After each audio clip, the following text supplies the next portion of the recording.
The envelope arrived on a Tuesday in March, wedged between a final notice from the electric company and a stack of medical bills Sarah Miller had been avoiding for weeks. Standing in the cramped hallway of her apartment building, she stared at the unfamiliar return address. Frost, Harrison and Partners, attorneys at law, Anchorage, Alaska.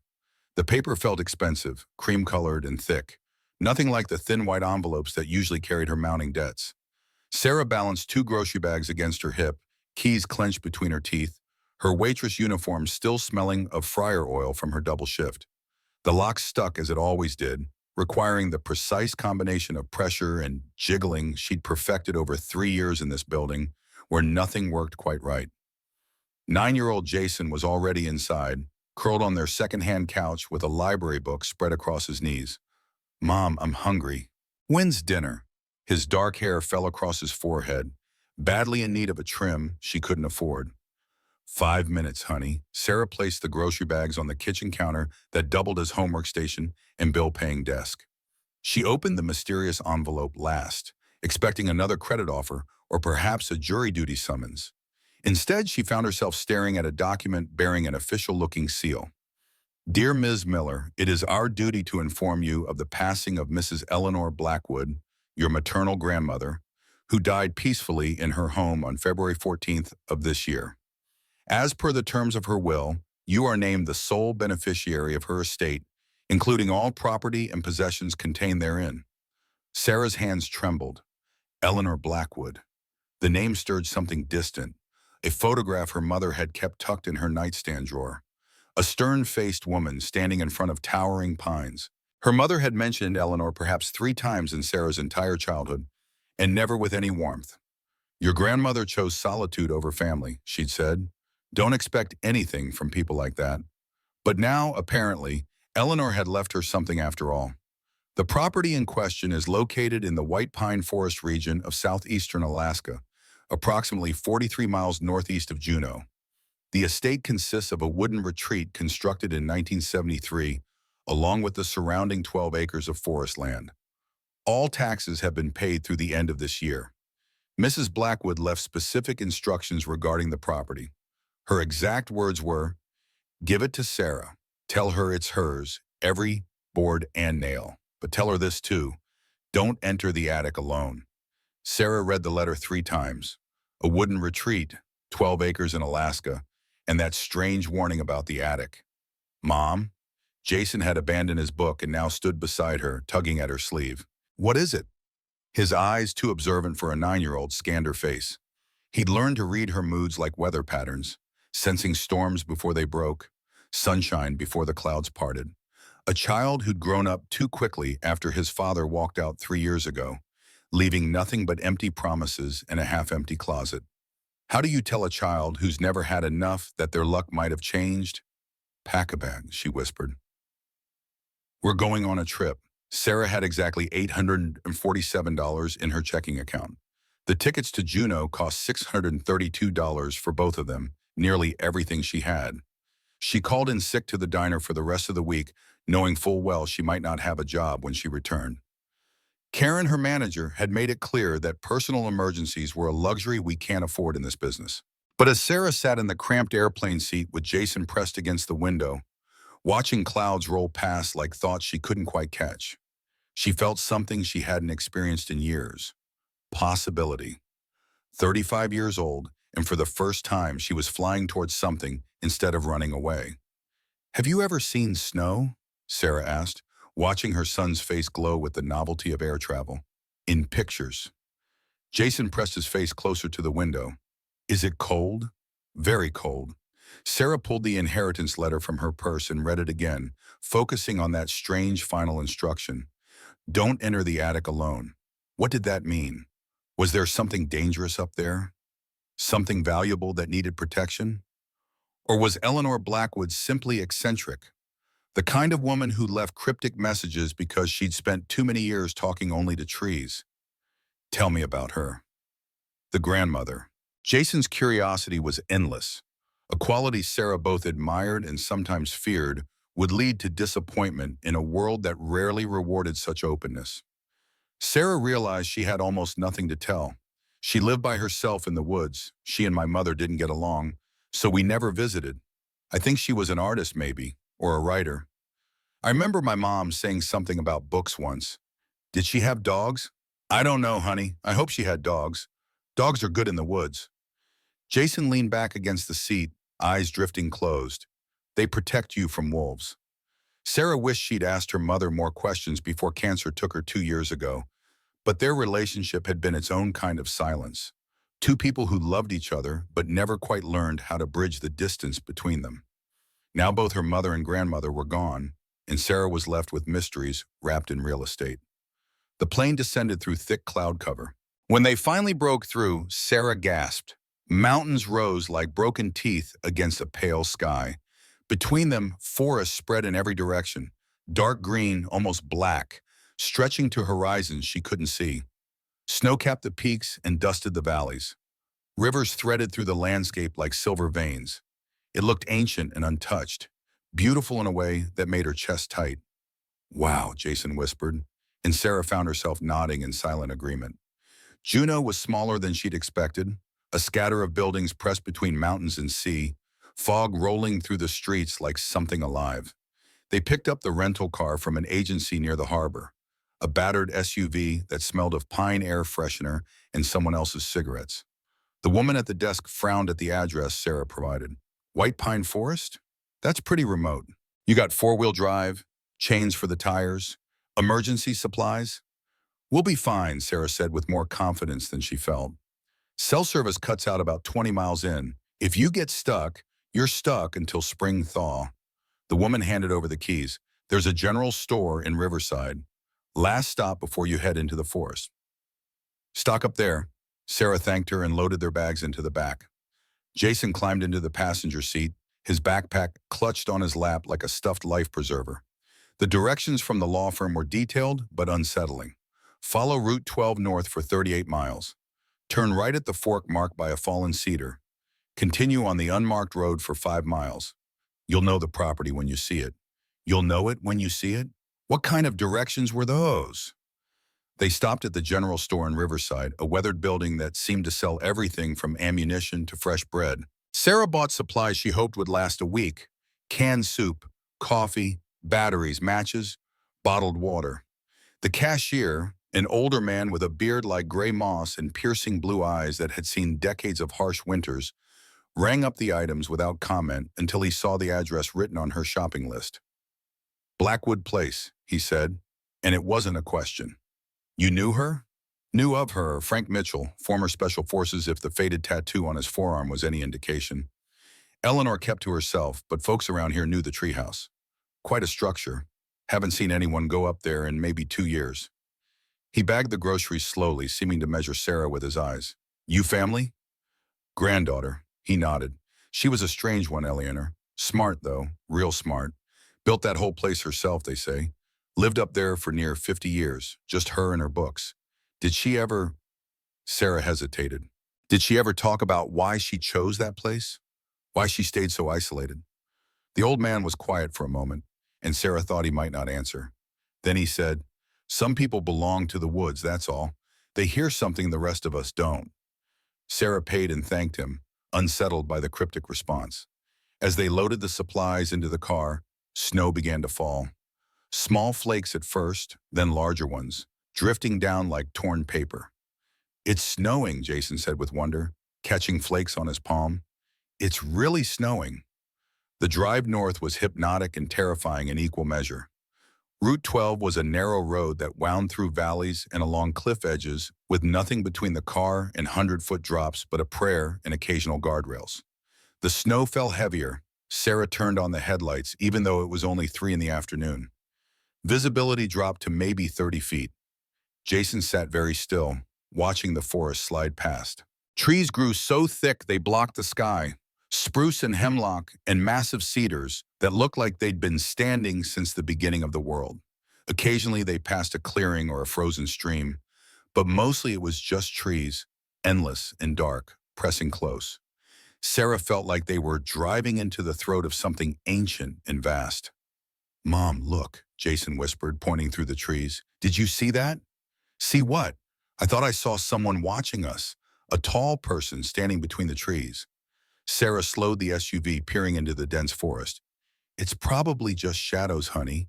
The snow is playing tricks. But Jason continued to stare out the window, his expression troubled. I saw eyes, Mom, green like glass. At mile marker 38, Sarah almost missed the turnoff.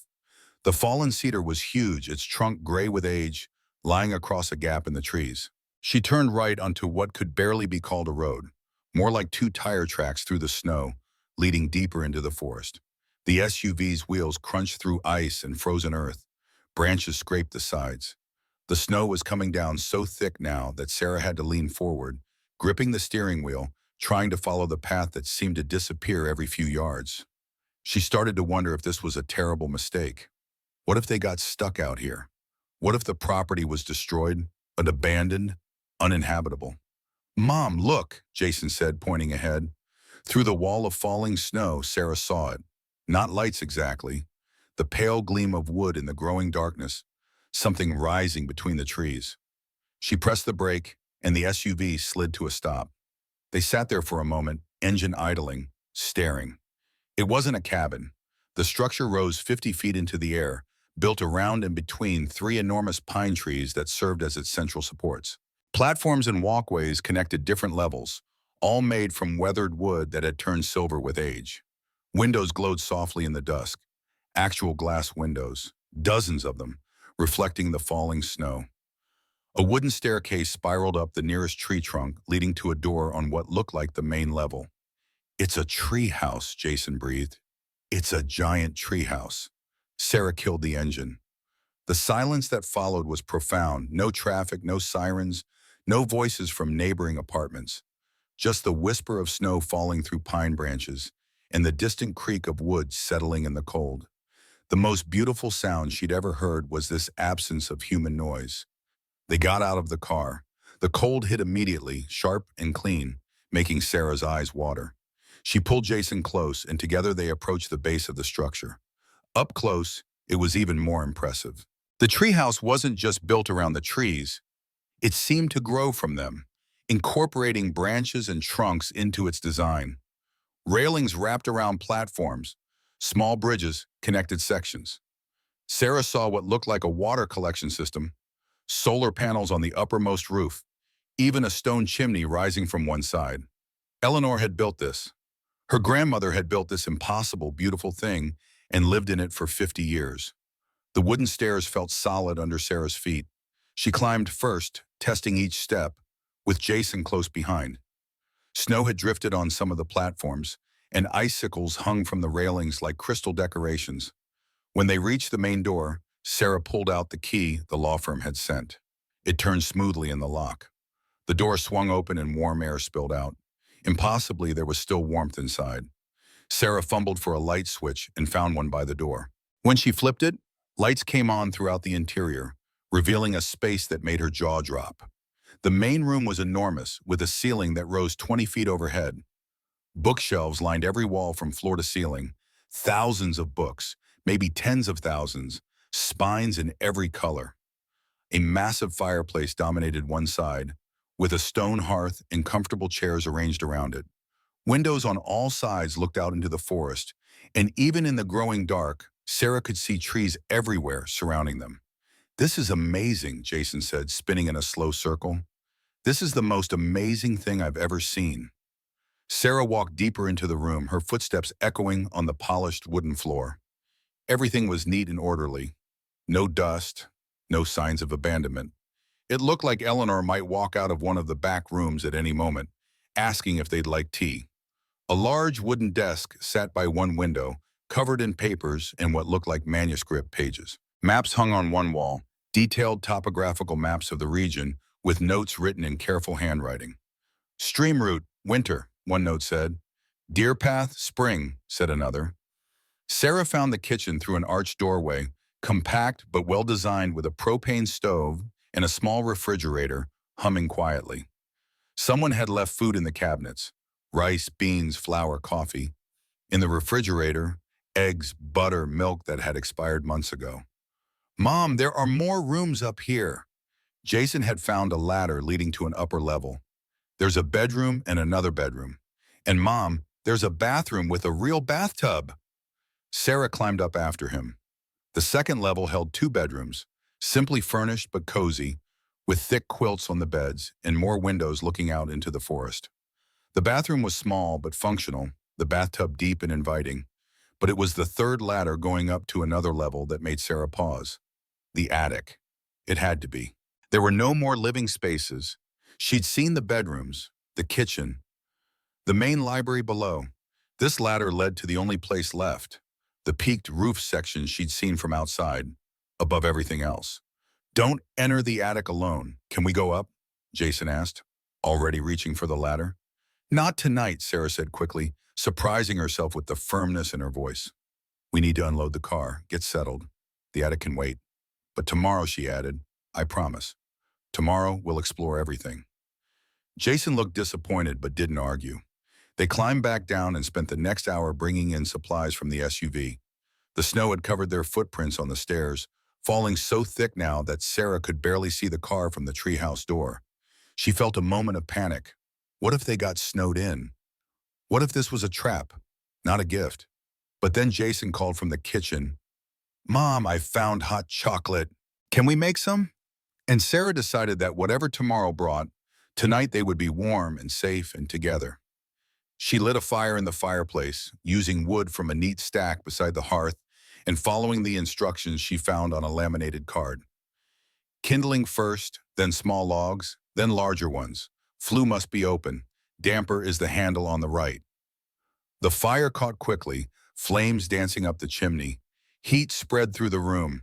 Sarah made hot chocolate on the propane stove, and they sat together on the couch, an old leather thing that creaked but was surprisingly comfortable, watching snow fall past the windows while firelight flickered across the walls of books.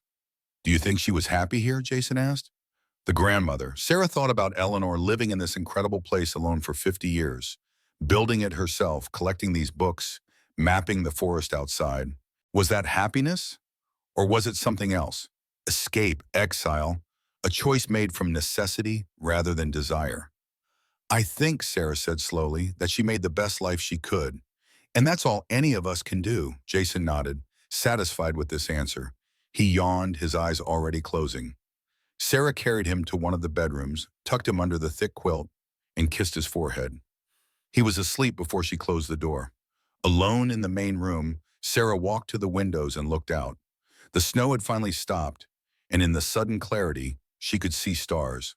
More stars than she'd ever seen in her life, scattered across the sky like salt spilled on black cloth. The forest stretched in every direction, dark and deep. She thought about the letter, about Eleanor's final instruction. Don't enter the attic alone. Sarah looked up at the ceiling, at the dark square where the ladder led to the third level. What was up there? Why the warning? As if in answer, she heard it. A creak. Not the settling of the house, she'd already learned those sounds, the normal groans of wood contracting in the cold. This was different, deliberate, like weight shifting, like footsteps, coming from above, from the attic. Sarah's heart hammered against her ribs. She stood very still, listening. The fire crackled behind her. Outside, wind moved through the pines with a sound like breathing. Another creak. Something was moving up there, something heavy enough to make the floorboards groan. Her mind raced through possibilities. An animal that had gotten in? But the treehouse was sealed. She'd checked. A person? But who would be up there and why? Or maybe nothing. Maybe she was tired from traveling, her nerves raw from change, and she was hearing things that weren't there. But then she heard it again. Creak, creak, creak, moving from one side of the attic to the other directly overhead. Sarah backed toward Jason's bedroom door, her hand finding the knob.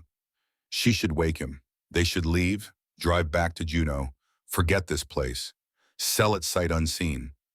But even as she thought it, she knew she wouldn't, couldn't, because for the first time in years, maybe in her entire life, she had something, a place, a possibility, and she'd never been the kind of person who ran from fear. The creaking stopped. Silence filled the treehouse again, so complete it felt like pressure against her ears. Sarah stood there for a long time, listening, waiting. When nothing else happened, she walked back to the couch and sat down. The fire had burned low. She added another log and watched flames consume the wood. Tomorrow, she thought. Tomorrow when it's light. Tomorrow, we'll see what's in the attic. Tomorrow. But as she finally drifted towards sleep, curled up on the couch with a blanket pulled to her chin, Sarah heard one more sound from above, so soft she almost missed it. A whisper, like breath against wood, like something alive, waiting. Morning arrived with startling brightness. Sarah woke on the couch, stiff-necked and disoriented, to find sunlight streaming through the windows in golden shafts that made dust motes dance like tiny stars. For a moment, she couldn't remember where she was. Then memory returned in a rush. The inheritance, the journey, the impossible treehouse suspended in the forest. The sounds from the attic. She sat up quickly, scanning the ceiling. In daylight, it looked perfectly ordinary. Just weathered wood planks, fitted together with expert precision. Nothing sinister about it at all. Had she imagined those creaking footsteps? The whisper? She'd been exhausted, overwhelmed. Maybe her mind had conjured threats where none existed. "Mom," Jason appeared from the bedroom, hair sticking up in all directions. "Can we explore now? You promised." Sarah stretched, her back complaining. "Let me make breakfast first. Then yes, we'll explore everything." The kitchen felt warmer in daylight. Sarah found a cast-iron skillet hanging from a hook and cooked eggs and toast on the propane stove while Jason pressed his face to the windows, watching chickadees flit between the pine branches. The birds seemed unbothered by the treehouse, treating it like just another part of the forest. "There's so much out there," Jason said, his breath fogging the glass. "Can we go outside later? I want to see the trees up close." "We'll see." Sarah plated the food and they ate at a small wooden table. The eggs were good, rich and golden, and for the first time in months, Sarah felt something like contentment. No alarm clock shrieking it at 5:30 a.m., no bus to catch, no manager breathing down her neck about table turnover rates. Just quiet, just snow and trees and time. After breakfast, they began their exploration in earnest. Sarah started on the main level, examining everything with new attention. The bookshelves, she realized, weren't just storage. They were engineering. Each shelf was precisely measured, fitted with brass brackets that allowed them to be adjusted or removed entirely. Some of the shelves had small compartments hidden behind false backs. Sarah discovered one by accident, pressing on a spine that gave way with a soft click. Inside, a leather-bound journal, its pages brittle with age. "What is it?" Jason peered over her shoulder. Sarah opened the journal carefully. The handwriting was elegant, old-fashioned, each letter formed with deliberate care. The first entry was dated March 5th, 1973. "The foundation is complete. Marcus says I'm mad to build so high, but he doesn't understand. The trees want this.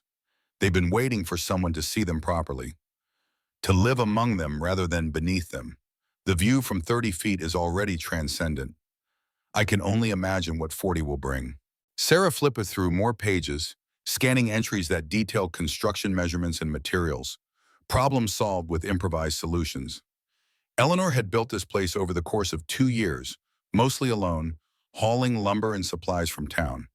The dedication was staggering, but it was an entry from October 19th, 1974 that made Sarah pause. "The first snow arrived last night. I stood on the upper platform and watched it fall through the moonlight, each flake a tiny star descending. I understand now why the old maps called this the White Pine Forest. It's not about the trees, it's about the snow that guards the stars. The locals don't speak of it, but they know. They've always known. The snow that guards the stars," Sarah read aloud. "What does that mean?" Jason shrugged, already wandering toward another part of the room. He'd found a brass lever set into the wall near the fireplace. "Mom, look at this." "What do you think it does?" "Don't pull it yet," Sarah said, tucking the journal under her arm. She wanted to read more, but first, they needed to understand the mechanics of this place. "Let's figure out what everything does before we start pulling levers randomly." But Jason, with the impulsive curiosity of a 9-year-old, had already pulled it. There was a deep mechanical click, like gears engaging. Then slowly, a section of the wall beside the fireplace began to slide open. Sarah gasped. Behind the wall was a small room, no, a chamber, barely 6 feet across. Inside, more shelves. These ones filled with strange objects, crystals of various sizes, old photographs in tarnished frames, a taxidermied raven with glass eyes that caught the light, and more journals, at least a dozen of them, stacked neatly on a wooden shelf. Whoa, Jason breathed. A secret room.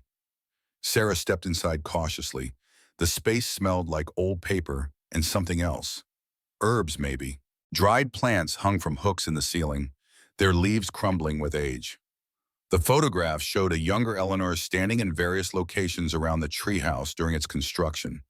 In one photo, she stood on a platform that didn't yet have railings, her arms spread wide, grinning at the camera with wild joy. She looked free. Sarah picked up another journal. This one dated 1981. She opened it to a random page. The dreams are becoming more frequent. Every night now, I see the staircase descending. Stone steps worn smooth by countless feet, leading down into earth that should be frozen solid, but isn't. There's a warmth below, something alive. The trees know about it. They grow their roots deep, searching for that warmth. I think, and this sounds mad, even writing it, I think there's something under the forest that's been here longer than the trees themselves. Sarah felt a chill that had nothing to do with the temperature. She flipped forward, searching for more context. November 4th, 1981.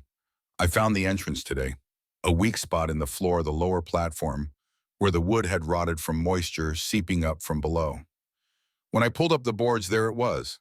A trapdoor I didn't build, made of wood so old it's nearly petrified, with hinges of some metal I don't recognize. Not iron, not brass, something else. I should leave it sealed. Every instinct tells me this, but I'm going to open it. The entry ended there. Sarah flipped to the next page, but it was blank. She checked the dates. There was a gap of 3 weeks before the next entry. When Eleanor's writing resumed, her handwriting had changed, shakier, less confident.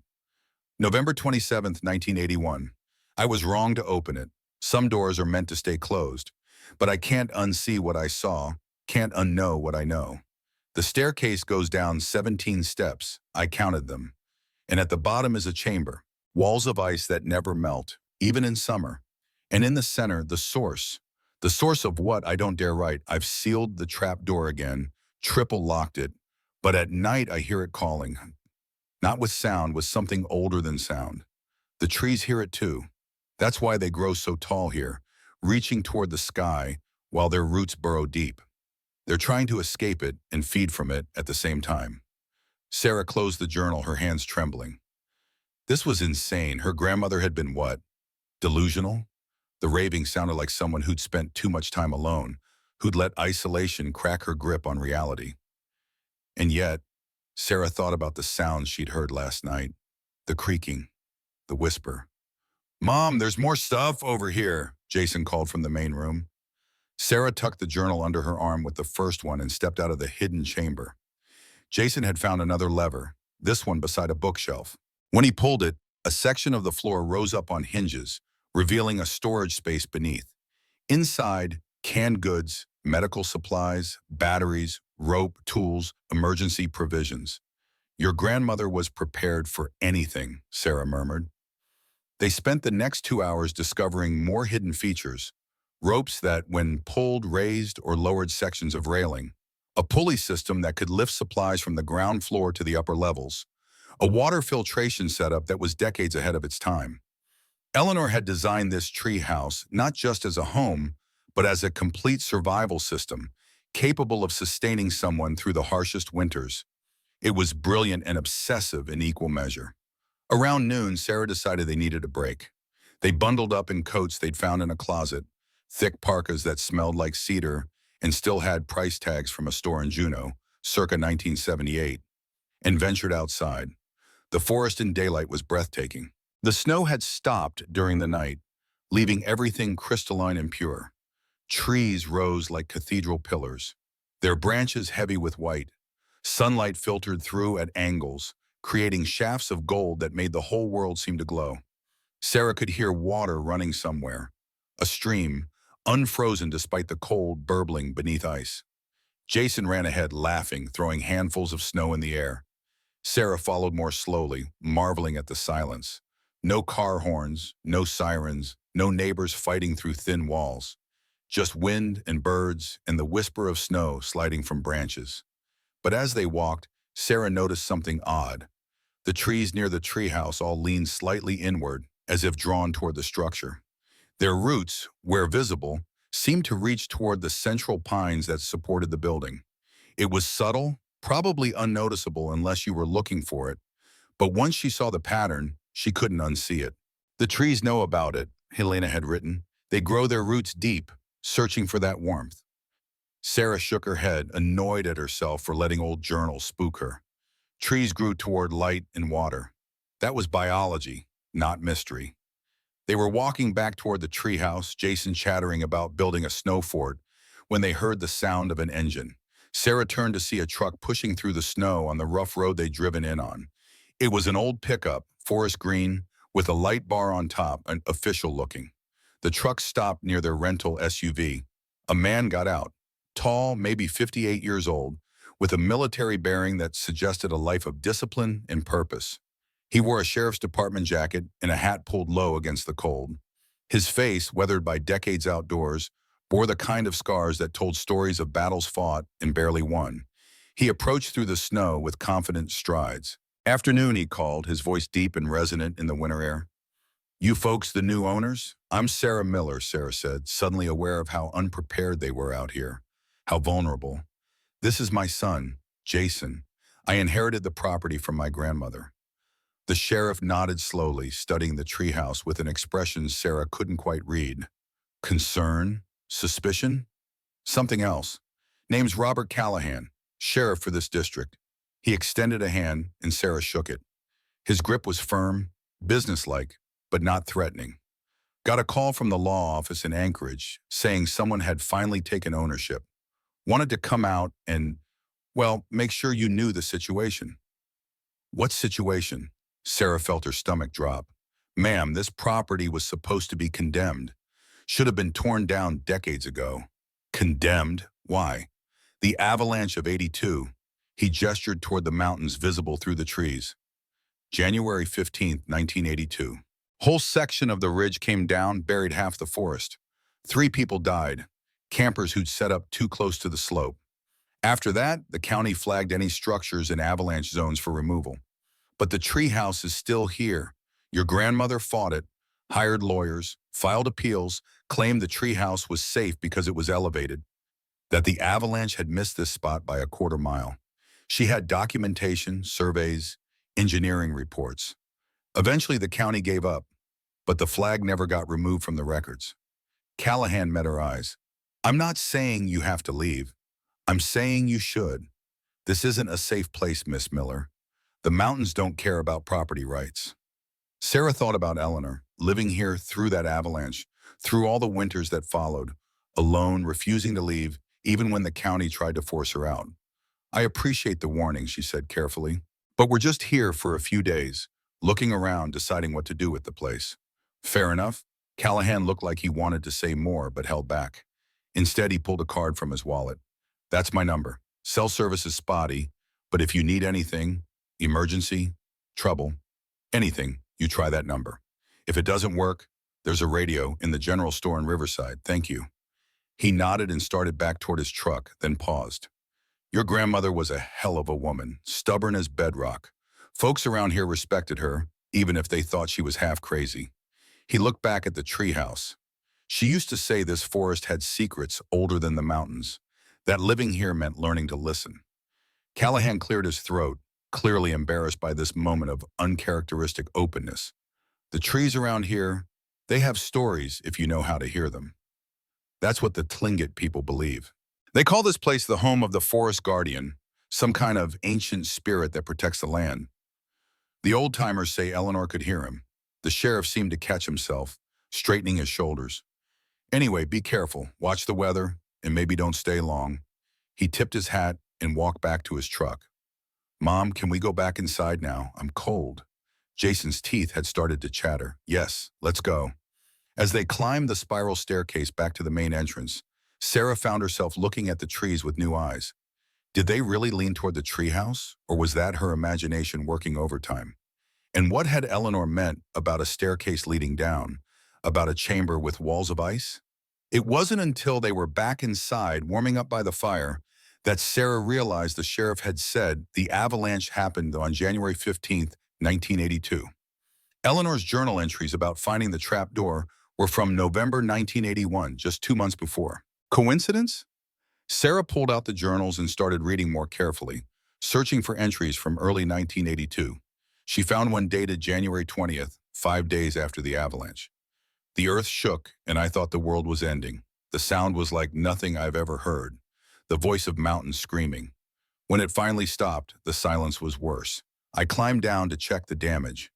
The avalanche came within 200 yards of the treehouse. 200 yards. In some places, the snow is piled 40 feet high. 3 people died. The radio said they were campers, but I know the truth. They were looking for something, for the same thing I found. Someone told them about the chamber beneath the ice, and they came searching. I should have warned them, should have told them that some doors, once opened, change everything. The trap door is still sealed, but I can feel it pulling, especially at night, especially when the stars are bright. It wants to be found again, wants to be opened. I won't. I can't. But God help whoever comes here next. Sarah set down the journal, a chill running through her despite the fire's warmth.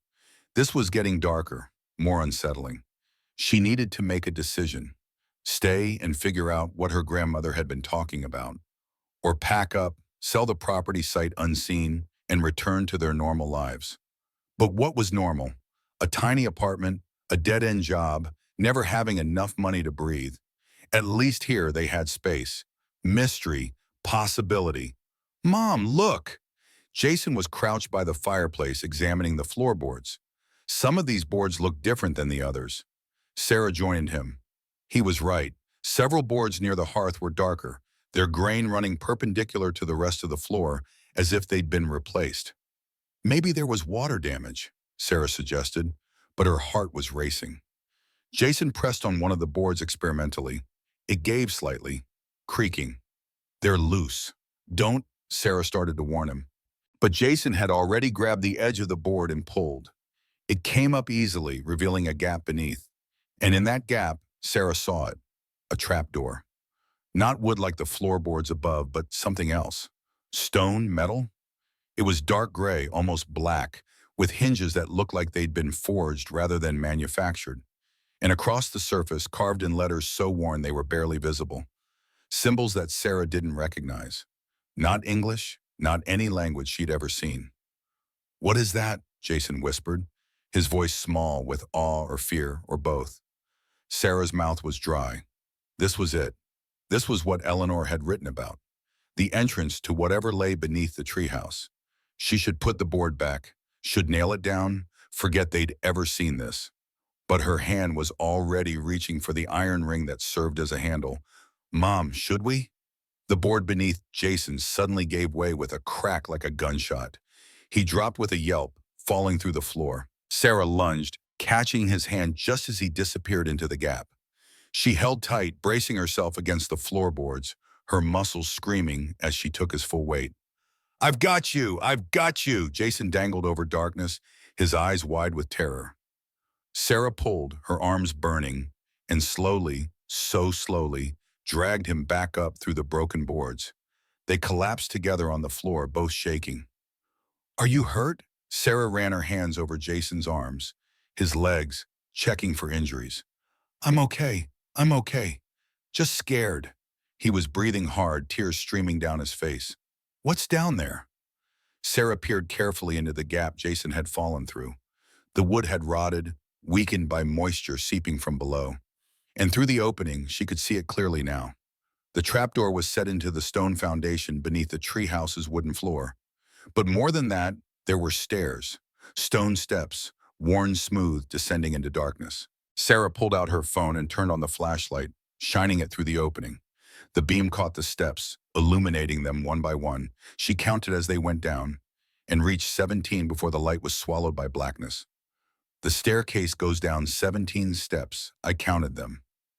And at the bottom is a chamber. We need to see what's down there," Sarah heard herself say. What? Mom, no! Jason was backing away from the hole. It's too dark. It's too scary. I know, baby, I know. But if there's something dangerous down there, something broken or flooded, we need to know about it. We can't just leave it open. Sarah tried to sound calm, rational. We'll be quick, just a look, that's all.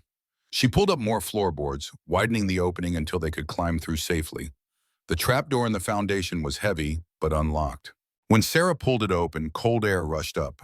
Not frozen, but cool and damp, with a smell like deep earth and something else, something mineral. Stay close to me, she told Jason, taking his hand. If anything feels wrong, we come right back up. They descended together, Sarah going first, keeping one hand on the stone wall. The stairs were indeed worn smooth, as if countless feet had walked them over centuries. 17 steps, just like Eleanor had written. And at the bottom, Sarah's breath caught. The chamber was roughly circular, maybe 20 feet across. The walls were ice, thick, clear ice that looked almost blue in the beam of her phone's light. But it wasn't Arctic ice, wasn't frozen water. It looked ancient, compressed, like the walls of glaciers she'd seen in photos. And it was warm, not hot, but noticeably warmer than the treehouse above, as if something beneath the ice was generating heat. In the center of the chamber, set into the floor, was a well, not a water well, a shaft descending even deeper into the earth. Sarah approached it carefully and shone her light down. The shaft went down at least another 50 feet, maybe more, before her light faded into darkness. But in that darkness, something glinted. Crystal? Metal? She couldn't tell. Mom, I don't like this, Jason whispered. His voice echoed strangely off the ice walls, multiplying. I want to go back up. Okay, we're going. Sarah was backing toward the stairs when she heard it. Above them, from the treehouse, a tremendous slam, the trapdoor. Something or someone had shut the trapdoor. Sarah ran up the 17 steps, Jason close behind, and pushed against the trapdoor. It didn't budge. She pushed harder, throwing her shoulder against it. Nothing. It was as if something heavy had been placed on top of it. Help me, she called to Jason, and together they pushed with all their strength. The trapdoor shifted slightly. She heard the scrape of stone on wood, but it wouldn't open. They were trapped. Sarah's mind raced. Her phone, she could call for help. But when she checked, there was no signal. Of course not. They were underground beneath stone and wood. Mom, Jason's voice was tiny, terrified. Mom, do you hear that? Sarah stopped pushing. Listened. From deeper down, from the shaft in the center of the chamber, came a sound. Soft at first, like wind moving through a narrow space. But then it resolved into something else. A whisper. Not words, she couldn't make out words, but the cadence of speech, urgent, pleading, or perhaps welcoming. The sound grew louder, rising from the depths like water bubbling up from a spring. And with it came something else. Light, a faint blue-green glow emanating from the shaft, growing brighter with each passing second. Sarah grabbed Jason and pulled him close, backing against the stairs, as far from the shaft as she could get. The whispering was all around them now, echoing off the ice walls, seeming to come from everywhere and nowhere. And the light was so bright now that she had to shield her eyes. Something was rising from the shaft, something that had been waiting, perhaps for decades, perhaps for centuries. And Sarah realized with horror that made her legs weak that she'd done exactly what Eleanor had warned against in her final instruction to the lawyers. Don't enter the attic alone. But Sarah hadn't entered the attic. She'd opened something much worse. She'd entered what lay beneath. The blue-green light blazed brighter, filling the ice chamber with an otherworldly glow. Sarah pressed Jason against the stone stairs, her body shielding his as the whispers grew to a crescendo that seemed to vibrate through her bones. She squeezed her eyes shut, waiting for what? She didn't know. Some horror rising from the depths, some ancient thing that had been sleeping and was now awake. But then as suddenly as it had started, the light faded. The whispers stopped. Sarah opened her eyes slowly. The chamber was dark again, except for the beam of her phone's flashlight, which she dropped in her panic. It lay on the ice floor, casting strange shadows across the walls. She grabbed it with shaking hands and shone it toward the central shaft. Nothing was there. Nothing had emerged, but something had changed. The air felt different, thicker, charged with energy, like the moments before a lightning storm. And on the ice walls surrounding them, Sarah saw something she hadn't noticed before. Marks. Scratches? No, not scratches. Symbols. The same strange script she'd seen carved into the trapdoor above, now visible all around the chamber, glowing faintly with residual light. "Mom, please," Jason whimpered. "Please get us out." Sarah nodded, forcing herself to focus on the trapdoor. They had to get it open. She climbed back up the 17 steps and pushed again, this time examining the edges more carefully with her light. There, she could see where the door fit into its frame, and she could see that it wasn't locked or held by weight. It had somehow sealed itself, the stone edges fusing together as if they'd never been separate. No, that was impossible. Unless, Sarah remembered Eleanor's journal entry. Some doors once opened change everything. What if the chamber wasn't just a room? What if it was a mechanism? Something designed to seal intruders inside once they descended. But that meant there had to be another way out. Eleanor had explored down here and survived. She'd written about it, warned about it. She must have found an exit. "Wait here," Sarah instructed Jason, who huddled at the bottom of the steps, arms wrapped tightly around himself. The ice walls felt warm to the touch, almost like skin. Sarah walked the perimeter of the chamber, running her fingers along the smooth surface. The symbols pulsed faintly under her hands, responding to pressure, almost as if they were breathing. She pressed harder on one particularly large symbol, a spiral within a circle, and felt something give. A section of the ice wall swung inward with a grinding sound, revealing a narrow passage. "Jason," Sarah beckoned. "It's an escape tunnel. Eleanor built a way out." The passage was tight, barely wide enough for Sarah's shoulders, and sloped upward. The walls were rough stone rather than ice, carved out by tools rather than formed naturally. Sarah had to crouch as the ceiling lowered, and several times she thought they'd reached a dead end before finding the path curved to the left or right. After what felt like an eternity, but was probably only 5 minutes, they saw light ahead, real light, daylight filtering through cracks. Sarah pushed forward desperately and found herself shoving against another door. This one made of wood, it resisted, then burst open with a shower of snow and bark. They tumbled out into sunlight, gasping in the cold, clean air. When Sarah finally sat up and looked around, she realized they were on the lower platform of the treehouse, the section that wrapped around the base of the southern pine tree. They'd come up through a door she'd never noticed, one that was disguised to look like part of the tree trunk itself. Eleanor had built an escape route. Of course she had. The woman thought of everything. Sarah pulled Jason to his feet and held him tight, both of them shaking with adrenaline and relief. They climbed the spiral stairs back to the main level and didn't stop until they were inside with the door bolted behind them. Jason's fingers dug into Sarah's arm, his eyes witty and haunted.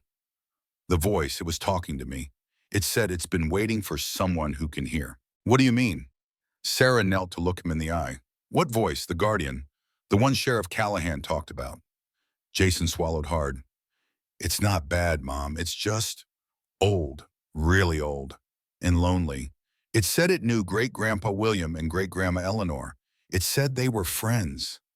Sarah felt a chill that had nothing to do with the winter air. Her son's eyes held a certainty that frightened her. It wasn't fear she saw there, but recognition, as if he'd met someone he already knew. Did it say anything else?" Sarah asked, trying to keep her voice steady. Jason nodded. "It said the bad men are coming back. They want what's buried beneath the trees. We need to protect it." Sarah stood up, mind racing. Had Jason actually heard something? Or was his imagination working overtime, influenced by their strange surroundings and the sheriff's stories? Either way, they needed to understand what was happening. They needed answers. Sarah returned to the hidden chamber behind the fireplace where they'd found Eleanor's journals.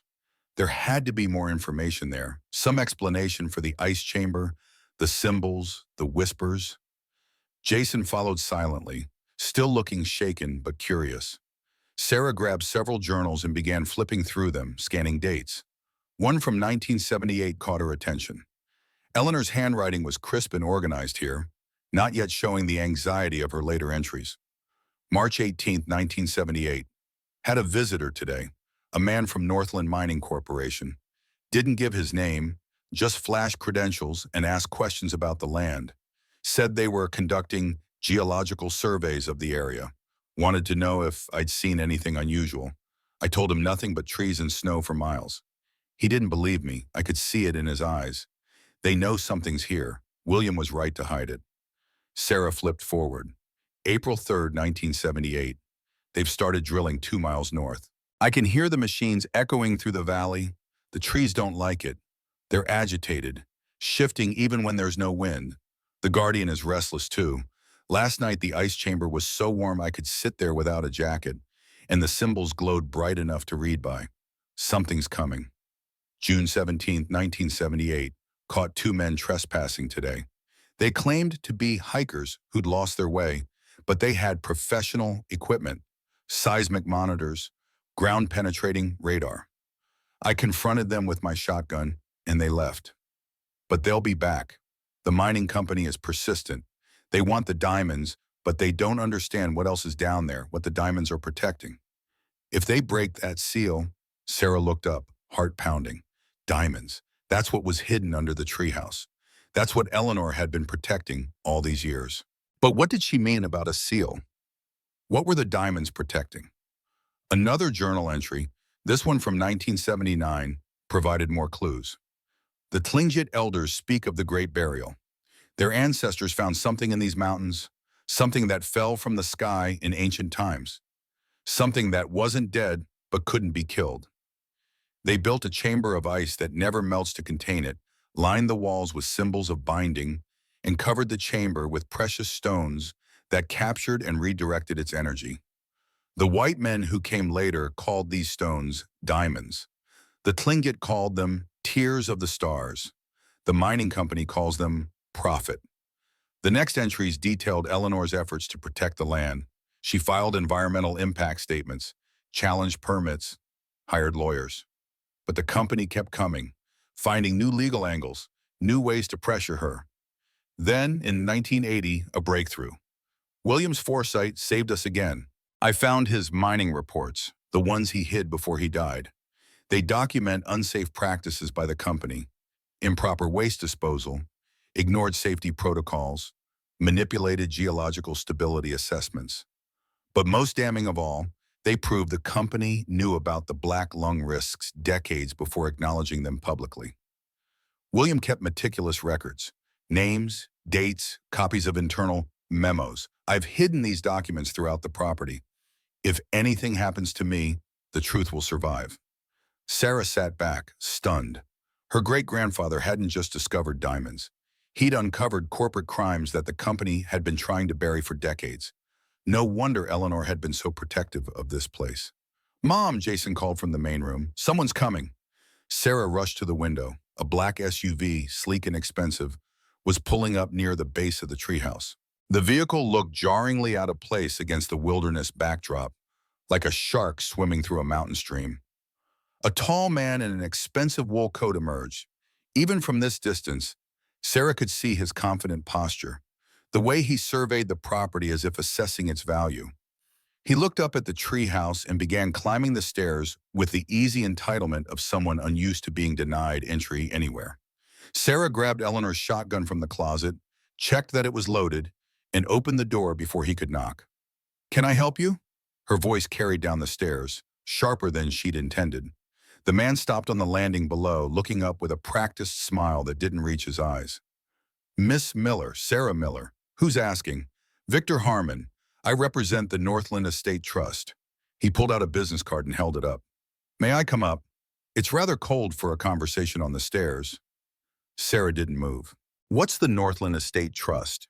"It's a legal entity established to manage your grandmother's affairs after her death. I apologize for the late visit, but I've been trying to reach you for several days. The law firm in Anchorage gave me your contact information, but you didn't respond to my messages." Sarah hadn't checked her messages, hadn't even thought about her phone except as a flashlight. "I don't know anything about a trust. That's precisely why I'm here." Harmon's smile remained fixed. "There are certain complications with the estate, legal matters that need to be resolved before you can take full ownership. It won't take long. Perhaps we could discuss it in mud. I assure you, I'm here to help. Every instinct Sarah had screamed danger. This man's clothes were too expensive, his smile too practiced, his arrival too convenient. He'd somehow known she was here, known she'd inherited and come immediately. Why? I'm comfortable with the ownership as it stands, Sarah said carefully. The law firm finalized everything. I have the deed. Ah, but do you have the mineral rights? Harmon's smile finally faded, replaced with something harder. Your grandmother owned the surface land, Miss Miller, but the subsurface rights, the rights to anything beneath the property, those were never properly transferred. They're still held in trust pending certain conditions. What conditions? That's what I need to discuss with you. Inside, his tone had shifted, becoming less friendly and more insistent. Miss Miller, I've driven 6 hours through snow to get here. The least you can do is hear me out. Sarah made a split-second decision. Come back tomorrow. Morning, 9 o'clock. We'll talk then. I really think tomorrow. Sarah stepped back inside and closed the door, bolting it. Her heart was pounding. Through the window, she watched Harmon stand there for a long moment, his face illuminated by the porch light. He wasn't smiling anymore. Finally, he turned and descended the stairs, but he didn't get in his SUV and leave. Instead, he sat in the driver's seat with the engine running and the interior light on, making a phone call. Sarah watched him for 20 minutes before he finally drove away, his headlights cutting through the darkness until they disappeared around a bend in the road. She didn't sleep that night. She sat by the window with the shotgun across her lap, watching the forest. Around 3 in the morning, she saw headlights again, not coming up the road, but moving through the trees in the distance, slowly, methodically, as if searching for something, or looking for a way in. When dawn finally broke, gray and cold, Sarah woke Jason and explained what they were going to do. They were going back down into the chamber. They were going to find the diamonds, and then they were going to figure out how to protect them. But what about that man? Jason's face was creased with worry. What if he comes back? He won't come back until 9. That gives us 3 hours. Sarah hoped she was right. They gathered supplies, lanterns this time instead of just phone lights, rope, a pry bar she'd found in Eleanor's tool collection. Sarah also brought her phone to take pictures, even though there was no signal to send them anywhere. The hole in the floor gaped like a wound. Sarah lowered the lanterns down first, then helped Jason climb through. She followed and they descended the 17 stone steps together into the ice chamber. The chamber looked different in lantern light, less otherworldly, more ordinary. The ice walls were still impressive, but without the mysterious glow, they seemed like what they were, walls. The shaft in the center was dark and still. Where do we look? Jason's voice echoed, making him sound smaller than he was. Sarah examined the walls more carefully. Eleanor had written about sealing diamonds in containers, preserving them in ice. That suggested they were hidden within the walls themselves, not just sitting in the open. She started tapping on the ice with the pry bar, listening for hollow spots. It took almost an hour of searching before she found one, a section of wall on the eastern side that sounded different when struck. She chipped at it carefully with the pry bar, breaking through the outer layer of ice. Behind it, wood, a crate. Sarah worked faster now, breaking away more ice. The crate was old, the wood dark and water-stained, but solid. She pried at the lid with the bar until it came loose with a crack that echoed through the chamber. Inside, wrapped in oilcloth, stones. Not polished, not cut, not jewelry store perfect. These were raw diamonds, rough and irregular. Some no bigger than pebbles, others the size of her fist. They didn't sparkle in the lantern light. They absorbed it, holding it within their crystalline structure before releasing it in subtle flashes of color. Sarah reached in with trembling hands and picked one up. It was heavier than she expected, cold and dense. She couldn't begin to guess its value. There's another one here, Jason called from across the chamber. He'd found a second hollow spot, a second crate. Over the next hour, they found 6 more crates, 8 total, each one filled with diamonds preserved in ice, protected from the elements and from discovery. Sarah took photographs of everything, the crates, the stones, the chamber itself. She was photographing the fourth crate when she heard it, a cracking sound, deep and ominous. "Mom!" Jason's voice was tight with fear. The cracking continued, growing louder. Sarah grabbed her lantern and spun around, searching for the source. There, the wall where they'd removed the first crate. The ice was fracturing, spider-webbing outward from the empty space like glass hit with a hammer. "Get to the stairs!" Sarah shouted. They ran, but they weren't fast enough. The wall collapsed inward with a sound like thunder, chunks of ice the size of cars tumbling into the chamber. Sarah threw herself over Jason, covering him as ice rained down around them. When it finally stopped, Sarah looked up through the settling ice dust. Where the wall had been, there was now an opening. And beyond the opening, more crates. Dozens of them, stacked in a cavity that had been hidden behind the ice wall, preserved and protected for decades. This was it. This was the full cache, worth millions, maybe tens of millions. "Mom," Jason tugged at her sleeve, his eyes wide. "I can hear it again. The Guardian, it's trying to show us something important." Sarah was about to question him when she noticed a metal box tucked between two of the newly revealed crates. Unlike the wooden containers, this one was sealed tight with what looked like a combination lock. The lock was open. Inside, Sarah found documents, thick folders of papers, photographs, maps with annotations, what looked like geological reports with the Northland Mining Corporation's letterhead. And on top, a sealed envelope addressed in Eleanor's handwriting, "For whoever comes after." With shaking hands, Sarah opened it and read, "If you're reading this, I'm gone. And if you found the diamonds, you're probably in danger. The consortium, or whatever they call themselves now, won't stop. They've wanted this vein since they learned it existed, and they've killed to keep it secret." Yes, killed. The avalanche of January 15th, 1982 wasn't natural. It was triggered by the illegal seismic work they did in '78. 3 people died, people who had come looking for the diamonds after word leaked about Williams' discovery. The company let them die rather than admit their surveys had destabilized the mountain. Then they condemned my property, trying to force me out so they could search without interference. I fought them in court and won, but only because I held evidence of their crimes.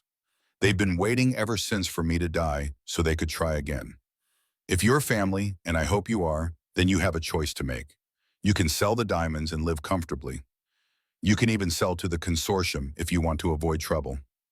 They'll pay well for your silence. Or you can do what I did. You can refuse to let them profit from murder. You can expose what they did, ensure those 3 people didn't die for nothing. The treasure is not the diamonds, child. It's what you do with them. It's the choices you make when faced with the same corruption that killed your great-grandfather from black lung, and that killed those 3 innocents in the snow. Money is easy. Justice is hard. But justice lasts.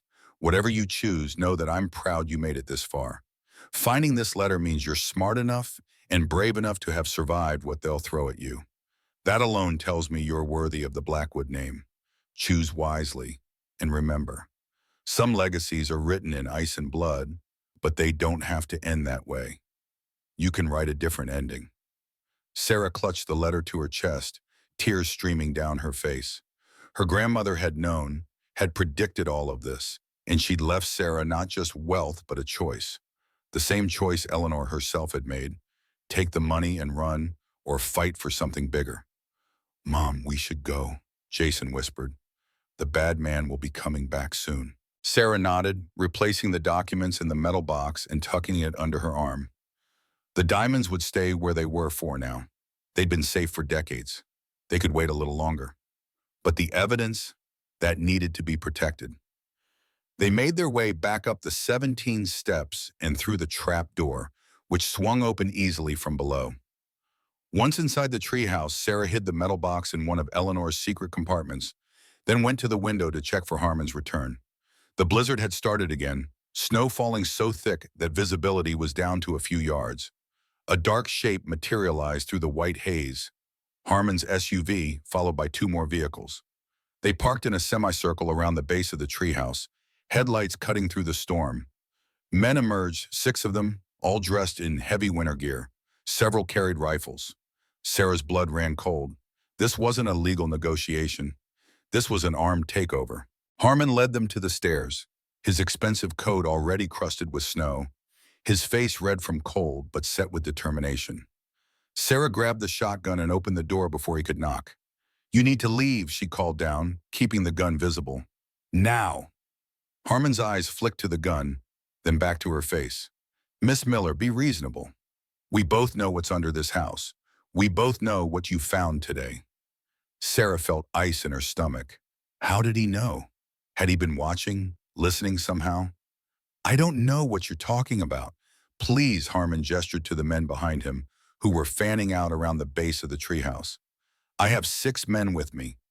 You have a shotgun you probably don't know how to use, and a 9-year-old child to protect. This doesn't have to be difficult. Just let us in. Show us where the diamonds are, and we can all walk away from this." "Walk away with what belongs to me?" Sarah's voice was harder than she'd known it could be. "I don't think so. It doesn't belong to you." Harmon's mask of politeness finally cracked. "Those diamonds were discovered on land leased from the Northland Mining Consortium. Your grandmother's father, William Blackwood, was an employee of the consortium. Anything he found while working belonged to the company. That's the law. He found them after he retired, on land that became Eleanor's through homesteading rights. That's your story. Our lawyers have a different interpretation." Harmon pulled out his phone, shielding the screen from the snow. "I'm showing you this as a courtesy, Miss Miller. This is a court order granting the Northland Mining Consortium access to this property for geological survey purposes. We have the legal right to be here." Sarah couldn't read the document from this distance, didn't know if it was real or forged, but she knew one thing with certainty. These men weren't here for a survey. They were here to take everything. "You need to leave," she repeated. "Or I'm calling the sheriff." Harmon laughed. "Call him. There's no cell service in this storm, and by the time it clears and someone can get here, we'll be long gone with what we came for." He was right about the cell service. Sarah had checked again just minutes ago. Still nothing. They were isolated, cut off, alone except for these men who wanted to rob them. Sarah raised the shotgun to her shoulder, sighting down the barrel. Her hands shook, but her voice didn't. "Last warning, leave, or I start shooting. You won't shoot me." Harmon started up the stairs. "You're not a killer. You're a waitress from Portland who got lucky with an inheritance. You don't have what it takes." Sarah fired. The shotgun's recoil nearly knocked her off her feet. The blast was deafening in the enclosed space of the landing. Pellets tore into the wooden stairs 2 feet in front of Harmon, splintering the planks. Harmon stumbled backward, his face white with shock. The men below shouted, raising their rifles. "Next one's not a warning," Sarah said, pumping another shell into the chamber. Her ears were ringing, her shoulder ached, but her hands were steady now. "I grew up with nothing. Losing is familiar territory for me. You have no idea what I'm capable of when someone tries to take the first real thing I've ever had." For a long moment, nobody moved. Snow fell between them. The wind shrieked, and Sarah stood in the doorway with a shotgun while 6 armed men stared up at her. Then Harmon smiled. It wasn't a pleasant expression. "Johnson," he called over his shoulder, "Plan B." One of the men below, a thick-shouldered guy with a beard, nodded and headed back to the vehicles. He returned with what looked like a chainsaw. Sarah's stomach dropped. They were going to cut through the treehouse itself, through the supports. They'd bring the whole structure down. "You wouldn't," she said. "You'd destroy the diamonds. They're under the foundation. You bring this down, you'll bury them under tons of wood and ice. We'll dig them out." Harmon descended the stairs carefully, keeping his eyes on Sarah. "Might take weeks, but we have time. You, on the other hand, will be homeless. And if you or your son are injured when this structure collapses, well, accidents happen in blizzards." He was insane. Sarah realized it fully now. This wasn't just greed, it was obsession. Harmon and whoever he represented had been searching for these diamonds for years, maybe decades. They wouldn't stop until they had them, or until everyone who knew about them was silenced. Sarah backed into the treehouse and slammed the door, bolting it. Her mind raced. She couldn't fight 6 armed men, couldn't stop them from cutting down the trees, couldn't even call for help. But maybe she didn't need to.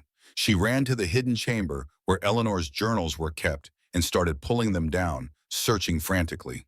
There had to be something, some detail, some piece of information that would help. Eleanor had protected this secret for 50 years. She must have had contingencies, plans for exactly this kind of situation. Jason huddled by the window, watching the men below. They're starting to cut the tree, Mom. The south one. The one with our escape tunnel. The chainsaw's angry buzz cut through the howling storm. Sarah felt the vibration through the floor. The southern pine was the largest of the three trees supporting the structure. If it fell, Sarah found what she was looking for in a journal from 1981, the year before the avalanche. Not a plan, something better. More evidence. The entry detailed how Eleanor had collected proof of the company's illegal activities. Geological surveys conducted without permits, seismic tests that violated environmental regulations, internal memos discussing the risk of avalanches but ordering work to continue anyway. Most damning of all were documents showing the company knew their mining practices caused black lung disease decades before they admitted it publicly. The disease that had killed William Blackwood and hundreds like him. Eleanor had hidden copies of these documents throughout the property. The metal box Sarah had found in the ice chamber was just one cache. There were more, insurance against exactly this situation. Mom, what are we going to do? Jason's voice trembled, but his eyes were determined. The sound of the chainsaw grew louder, joined now by a second one. They were attacking two of the support trees simultaneously. We're going to get help, Sarah said, thinking quickly. She grabbed Eleanor's parka and threw it around Jason's shoulders. It was far too large, but it would keep him warm. Then she tucked the metal box into a backpack and helped him put it on. You need to go for help. Jason, you can use the escape tunnel. Once you're in the forest, follow the stream down to the road. It's about 2 miles to Riverside. Find Frank at the general store. Tell him to call Sheriff Callahan. Show him what's in the box. What about you? Jason's eyes filled with tears. I can't leave you here. I'll be right behind you, Sarah lied. I just need to slow them down first. She gripped his shoulders, looked him in the eye. Your great-great-grandfather died from black lung because a mining company cared more about profits than the people. Your great-grandmother spent 50 years protecting what he found from those same people, and 3 innocent people died in an avalanche these men caused. This ends now, but it only ends if you survive to tell the truth. She hugged him fiercely, then led him to the hidden door in the lower level. The sound of the chainsaws was deafening now, punctuated by the crack of splintering wood. The entire treehouse shuddered with each cut. Wait until they're focused on the front, then run. Run, Sarah instructed, helping Jason open the concealed door. And Jason? Don't look back, no matter what you hear. Keep going. He nodded, tears streaming down his face. I'll bring help, Mom, I promise. Then he was gone, slipping through the door and into the storm. Sarah returned to the main level and peered through the window. The men were concentrated around the 2 main support trees, chainsaws biting deep into the trunks. Harmon directed them from a safe distance, gesturing and shouting orders that were lost in the wind. Sarah opened the door and stepped onto the landing, shotgun raised. Stop! I'll show you where they are. She had to shout to be heard over the storm and the chainsaws. The diamonds! I know where Eleanor hid them. Harmon looked up, snow crusting his eyebrows, his expression wary, then suspicious. Why the sudden change of heart? Because you're right, Sarah called down. I'm not going to die for some rocks. I have a child to think about. Harmon signaled, and the chainsaws fell silent. The sudden absence of noise felt like pressure against Sarah's ears. He gestured to his men to lower their weapons, then started up the stairs toward her. A wise decision, Miss Miller. Where are they? Sarah knew she needed to buy time, needed to keep them occupied as long as possible to give Jason a chance to reach Riverside. There's an entrance in the basement level. You have to go around to the north side of the treehouse. There's a hidden door there.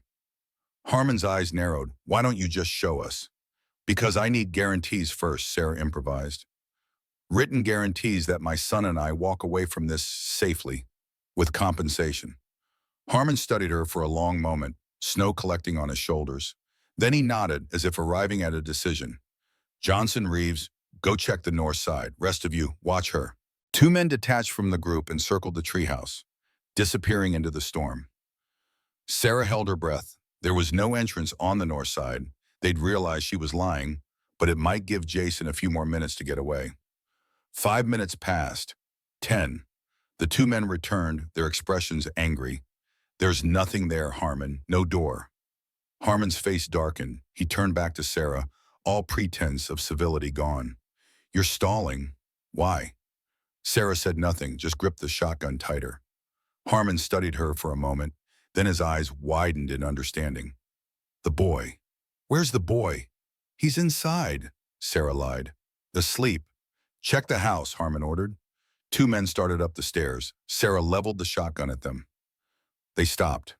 The standoff stretched, silent except for the howling wind. Then Harmon smiled, a cold, calculating expression. It doesn't matter. If the boy's running for help, he won't survive the storm. And even if he does reach town, it'll be too late. Burn it. Burn the entire structure. The diamonds will survive the fire, and any evidence will be ash. No. Sarah hadn't anticipated this. Hadn't thought he'd be willing to destroy everything just to cover his tracks. One of the men pulled out a gas can from the nearest vehicle. Sarah raised the shotgun again, but Harmon drew a pistol from inside his coat. Don't. You're outnumbered and outgunned, Miss Miller. The only question now is whether you die in the fire or from a bullet. Your choice. Sarah's mind raced. She had 5 shells left in the shotgun. She might hit 3, maybe 4 targets before someone shot her. And then Jason would be alone, running through the forest with nothing but a box of documents. But at least he'd have those documents. At least the truth would survive. She was lowering the shotgun, accepting defeat, when she heard it. Sirens. Faint at first, but growing louder. Multiple vehicles approaching fast. Harmon heard it too. His head snapped toward the road. What did you... I didn't do anything, Sarah said, and it was true. She was as surprised as he was. The sirens grew deafening. Red and blue lights flashed through the trees, reflecting off the snow. Sheriff's vehicles, 3 of them, came roaring up the road despite the blizzard. They skidded to stops around the consortium's trucks, blocking them in. Sheriff Callahan emerged from the lead vehicle, followed by deputies. They had rifles, body armor, and extremely unfriendly expressions. Nobody move, Callahan's voice boomed through a megaphone. This property is now under police protection pending investigation of illegal activity. Anyone currently trespassing has 10 seconds to put down weapons and surrender. Harmon's men looked at each other uncertainly. The one with the gas can set it down slowly. Another dropped his rifle. This is a mistake, Harmon called down. We have a court order. You have a forgery, Callahan interrupted. We checked with the courthouse. No such order was ever issued, which means you're here illegally, which means I'm arresting all of you for criminal trespass, attempted arson, and about 6 other charges I'll think of on the drive to jail. Sarah sagged against the door frame in relief. How did you know? Callahan looked up at her, and Sarah saw something unexpected in his expression. Respect. Got a call about 20 minutes ago from Frank Mitchell at the general store. Said a 9-year-old kid had come running in through the blizzard, half frozen but determined. Said the boy had evidence of crimes dating back to the 80s and that his mom was in danger. He smiled slightly. Hell of a brave son you've got there, Miss Miller. Sarah started crying. She couldn't help it. Jason had made it, had run through the storm, through the forest, had found help. Her brilliant, brave boy had saved them. The deputies moved in, handcuffing Harmon and his men. Harmon tried to argue, tried to claim jurisdiction and rights and legal authority, but Callahan wasn't interested. He read them their rights and loaded them into vehicles with the efficiency of someone who'd done this 1,000 times. Sarah descended the stairs on shaking legs. Callahan met her at the bottom. Your boy's at my station, wrapped in about 15 blankets, drinking hot chocolate. He insisted we come get you before anything else. Thank you so much. The relief was so profound, Sarah thought she might collapse. Don't thank me yet. Callahan's face was serious. We need to go through all of this properly. The box, the documents, everything. If what your son said is true, we're looking at a major investigation. Mining companies, cover-ups, possibly federal crimes. It's all true. Sarah gestured to the metal box that a deputy was carefully placing in an evidence bag. Eleanor documented everything. The illegal surveys, the avalanche, the attempts to force her off her land. It's all there. Callahan nodded slowly. Then we've got work to do. He looked up at the treehouse, at the cuts in the southern pine that had nearly brought the whole structure down. Hell of a thing your grandmother built. Shame to see it damaged. It can be repaired, Sarah said, feeling certainty settle over her like a mantle. It will be repaired. As they walked toward the sheriff's vehicle, Sarah looked back at the treehouse rising above the trees, its windows still glowing with warm light despite everything that had happened. Eleanor had protected this place for 50 years. Now it was Sarah's turn, and she had no intention of letting it fall. The metal box with its damning evidence was secure in Callahan's trunk. Jason was safe. The diamonds remained hidden beneath ice that guarded more secrets than Sarah yet understood. But one thing was clear. Eleanor had been right. The real treasure wasn't the diamonds. It was the truth they'd protected all these years. And Sarah was going to make sure that truth finally came to light, no matter what it cost.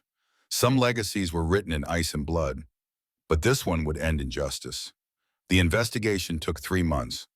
During that time, Sarah and Jason stayed in a small rental cabin on the outskirts of Riverside, watching snow melt from eaves and waiting for justice to grind forward.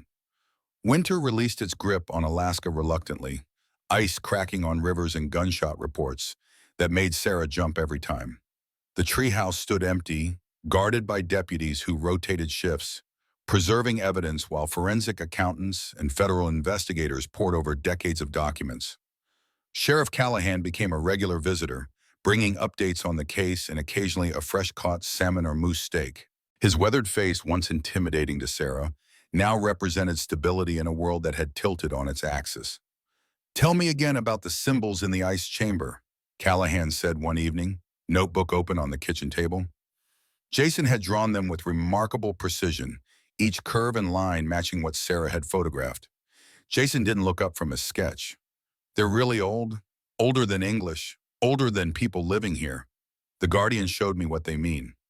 Callahan exchanged a glance with Sarah, concern evident in the creases around his eyes. Sarah had explained Jason's strange connection with what he called the Forest Guardian. But Callahan had been skeptical until Jason started revealing details about the forest no 9-year-old could know. "These drawings match Tlingit protective symbols," Callahan admitted, tapping one of Jason's sketches. "But some of them I've never seen before, and I grew up around tribal elders." "The Guardian is older than the Tlingit," Jason replied matter-of-factly, continuing to draw. "He was here when the stars fell."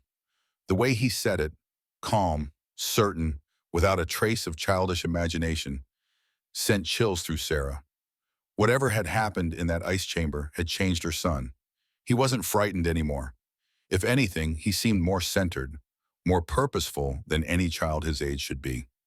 Callahan visited 3 times that week, ostensibly to update them on the case.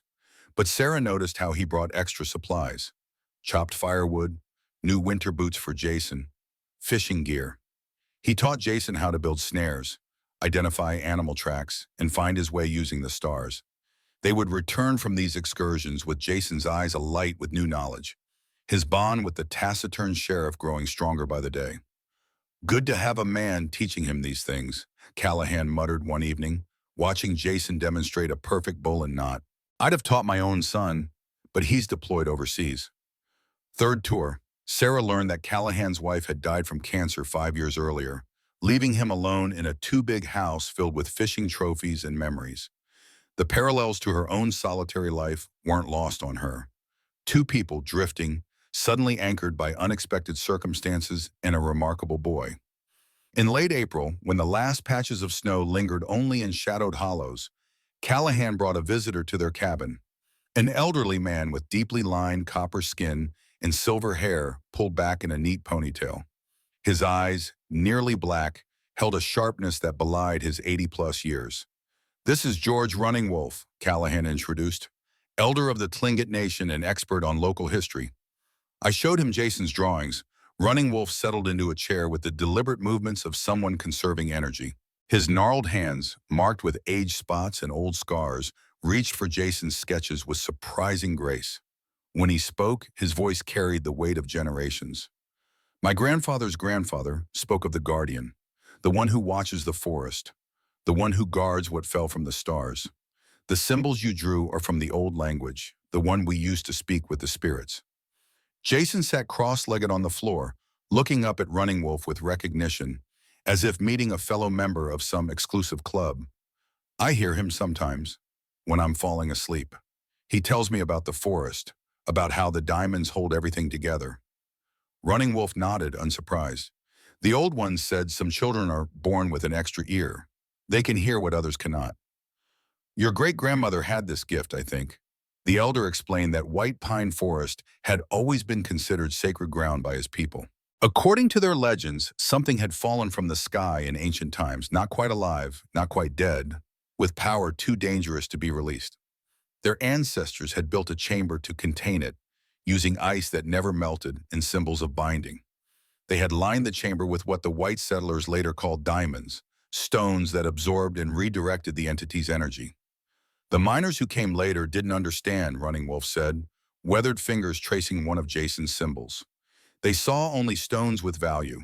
They didn't see the purpose. According to tribal history, the land had passed through many hands over centuries, but always with caretakers who understood its importance. William Blackwood had been one such caretaker, though he never fully grasped what he'd found. Eleanor had learned more, becoming a true guardian through decades of solitary study and communion with the forest. And now, Running Wolf said, looking at Jason with knowing eyes, the forest has chosen another listener. During this time, federal investigators built their case against Northland Mining Corporation. The evidence Eleanor had preserved was damning.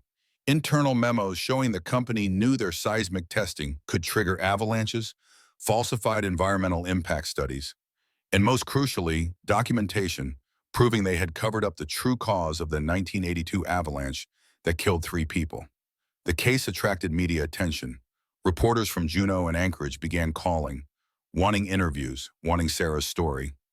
She declined them all, focused on keeping Jason protected from the growing circus. But pressure mounted from unexpected directions. 6 weeks into the investigation, a lawyer in an immaculate suit arrived at their cabin. He represented Northland Mining Corporation and carried an offer, $10 million in exchange for dropping all charges and signing a non-disclosure agreement. $10 million is life-changing money, Ms. Miller, the lawyer said smoothly, pushing a document folder across the table. Especially for a single mother. No more waitressing. College fund for your boy. A new home anywhere you'd like. Sarah stared at the folder, thinking of her cramped apartment in Portland, the double shifts, the constant calculations of which bill could wait another month. $10 million would solve every financial problem she'd ever had. And the families of the people who died in that avalanche? What do they get? Sarah pushed the folder back untouched. The lawyer's expression didn't change. 20 million then. My clients are prepared to be generous. 2 weeks later, the offer increased to 30 million, then 40. Finally, $50 million just to keep Eleanor's documents out of court. Sarah refused each time, even as the temptation clawed at her. Callahan supported her decision, his respect evident in the proud set of his shoulders when she told him about the latest rejected offer. Money burns, justice endures, he said simply. The pressure intensified. Strange cars began appearing near their cabin. Hang-up calls came at odd hours. Sarah installed new locks, and Callahan increased patrols in the area. Jason continued his strange communion with the forest, disappearing for hours to sit among the trees, returning with more detailed drawings of symbols and maps that matched no modern survey. In the stillness of May, when the Alaskan days stretched longer and birdsong filled the mornings, Northland made its final desperate play. Sarah woke to the sound of breaking glass at 3 a.m., someone smashing their way through the back door of the cabin. She rolled from bed in a single fluid motion, grabbing the shotgun Callahan had insisted she keep loaded beside her bed. "Jason, get in the closet!" Sarah's whisper carried through the thin walls separating their rooms. She heard his quick footsteps, then the soft click of the closet door. 2 shadows moved through the kitchen, flashlight beams sweeping the corners. Sarah positioned herself in the hallway, shotgun braced against her shoulder the way Callahan had taught her. The distance between motherhood and violence had never seemed so narrow. "One more step and I fire," Sarah called out, her voice steady despite the hammering of her heart. The intruders froze. "We just want the box, lady." One shadow edged forward. "Hand over the documents and nobody gets hurt." "The documents are with the FBI," Sarah replied. "You broke in for nothing." The lead intruder lunged toward her, and Sarah's finger tightened on the trigger. Then the front door burst open with a thunderous crash. Sheriff Callahan filled the doorway, service weapon drawn. "Police! On the ground!" The confrontation lasted less than a minute. One intruder surrendered immediately. The other tried to flee through the back door, but ran straight into a deputy positioned there. As they were cuffed and led away, Sarah realized Callahan had stationed officers around her cabin, anticipating exactly this kind of desperate move. "Called in a favor with the Stadies," Callahan explained later, pouring coffee with hands that remained perfectly steady while Sarah's still trembled. "Set up a rotation. Been watching your place every night since the last offer." "Why didn't you tell me?" Sarah wrapped her fingers around the warm mug, seeking comfort in its solidity. Callahan's weathered face creased in a rare smile. "Figured you had enough to worry about." The attempted break-in accelerated matters. The FBI moved Sarah and Jason to a safe house in Juneau, and the U.S. Attorney's Office fast-tracked the case. Federal charges were filed against Northland Mining Corporation and 6 current and former executives, including Victor Harmon. The trial began in early June, held in Juneau's federal courthouse. Sarah testified first, describing her inheritance, the discovery of the diamonds and documents, and the threats and attacks that followed. Forensic accountants presented evidence of decades of environmental violations and cover-ups. Former Northland employees testified about being instructed to falsify reports and destroy evidence. But it was Jason's testimony that captivated the jury, a 9-year-old boy describing his desperate run through a blizzard to save his mother and preserve the truth his great-grandmother had protected for 50 years. The defense attorneys didn't dare cross-examine him aggressively, not with his earnest face looking up from the witness stand and the jury's protective expressions. The prosecution's star witness was Daniel Morgan, a former environmental compliance officer at Northland who had been fired in 1983 after questioning the company's seismic testing protocols. Morgan had kept his own records, which corroborated Eleanor's documentation. Now in his 70s, he'd come forward when he heard about the case. "I've carried this weight for 40 years, Morgan testified, voice thick with emotion. "I knew what they did, knew they caused that avalanche, but I couldn't prove it. Eleanor Blackwood was right all along. I just didn't have her courage." Throughout the trial, Jason continued to report strange experiences. He claimed the guardian was present in the courtroom, watching proceedings with ancient interest. He drew pictures of Harmon with a dark shadow looming behind him, a shadow with antlered branches and eyes like green fire. The court-appointed child psychologist assigned to support Jason through the trial process found him remarkably well-adjusted and unconcerned by the proceedings. He seems to view this as the natural conclusion of a story that started long before him, the psychologist told Sarah. "There's no trauma response, no anxiety. If anything, he's displaying unusual clarity and purpose for his age." After 2 weeks of testimony, the jury deliberated for less than 4 hours before returning a verdict. Guilty on all counts. The judge's sentence came down like a hammer. Northland Mining Corporation was ordered to pay $220 million in restitution. Some went to the families of the avalanche victims. Some went to former workers who'd been injured or sickened from unsafe conditions. Some went into environmental remediation for the damage the mines had caused. And some, a smaller portion but still substantial, went to Sarah as the rightful owner of the diamond vein in compensation for the attack on her property. The judge also awarded her clear title to the land, the treehouse, and the mineral rights. Everything Eleanor had fought to protect, now legally uncontestable. Sarah stood on the courthouse steps after the final verdict. Reporters shouting questions, cameras flashing. She held Jason's hand and gave a statement she'd written the night before. "My grandmother spent 50 years protecting a secret because she believed some things are more important than money. She believed in justice over profit, in preservation over exploitation, in doing what's right even when it costs everything. I'm donating 90% of my settlement, approximately $37 million, to establish the Eleanor Blackwood Foundation. Its mission will be to support communities affected by mining operations, to fund environmental restoration, and to provide legal assistance to whistleblowers who expose corporate wrongdoing.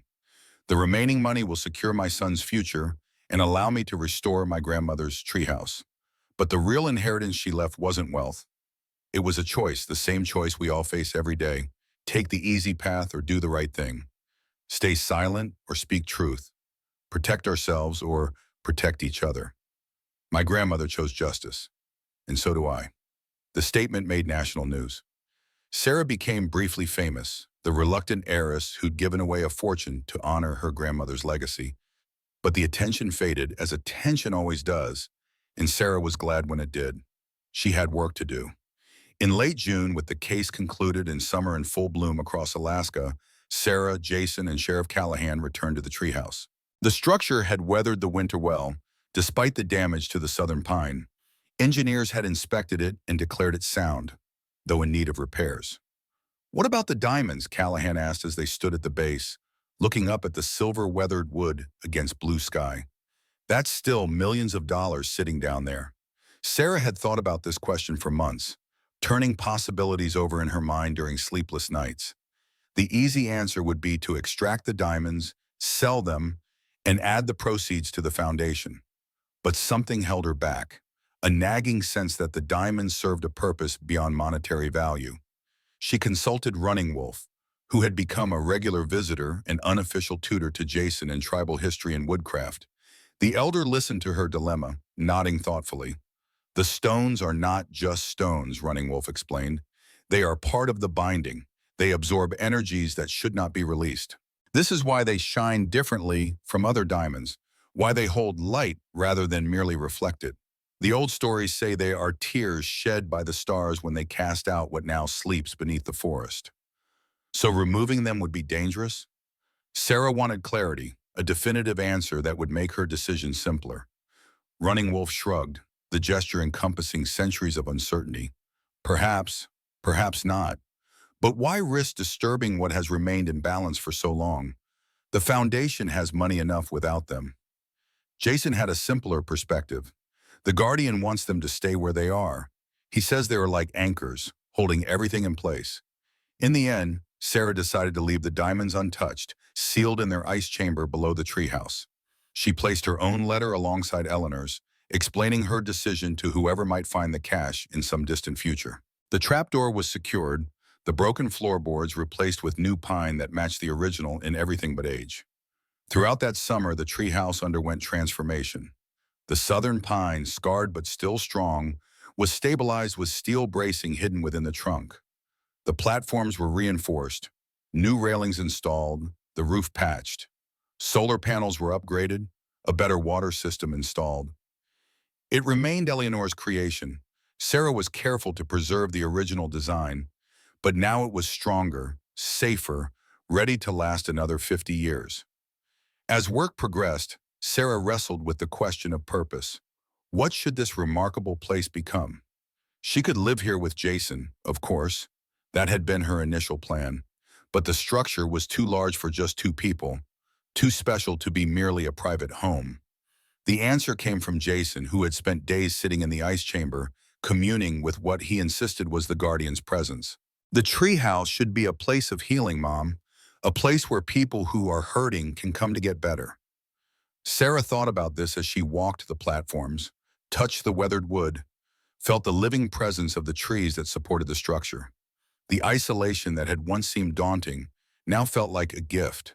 Quiet, peace, separation from the noise and demands of modern life. A place to heal. She remembered her own apartment in Portland, the constant stress, the noise from neighbors fighting through thin walls, the sense of being crushed by life's demands. How many others lived that way, desperately needing respite but unable to afford it? The Star Haven, Sarah named it, remembering Eleanor's journal entry about snow falling like stars. A refuge for families dealing with medical crises, for people who needed time away from the world to heal. They could stay for a week, a month, however long they needed, free of charge, surrounded by forest, in the kind of peace that only came from being far away from everything. Sarah hired a small staff, caretakers, a cook, a maintenance person. She set up the foundation to cover operating costs. She opened applications to families who needed what the treehouse could offer. The response was overwhelming. Hundreds of applications, thousands of stories of people struggling, fighting, surviving. Sarah read every one and cried over most of them. The Star Haven could host one family at a time. It wasn't much in the face of so much need, but it was something, and it honored Eleanor's memory better than any monument could have. Through all this, Callahan remained a constant presence, helping with renovations, teaching Jason more wilderness skills, sharing quiet evenings with Sarah on the main platform, watching stars emerge in the lengthening autumn twilights. Their relationship evolved slowly, cautiously, neither of them willing to risk what was growing between them by rushing forward. Running Wolf continued Jason's education in tribal ways, teaching him about the forest, about the balance between taking from the land and giving back to it. Under the elders' guidance, Jason led a ceremonial blessing of the treehouse before the first family arrived, a ritual to honor the guardian and ask for protection for all who would shelter there. The guardian is pleased, Jason reported afterward. He says this is a good use for his home. Sarah still wasn't sure what to make of her son's connection with the entity he called the guardian. She'd never experienced it herself, had never heard the whispers or seen the green fire eyes Jason described. But she'd witnessed enough to suspend her disbelief, to accept that some mysteries existed beyond her understanding. Autumn arrived early in White Pine Forest. By September, the aspens were turning gold, and the nights were cold enough for frost. Sarah stood on the main platform of the treehouse, watching the sunrise paint the mountains pink and gold, feeling something close to peace.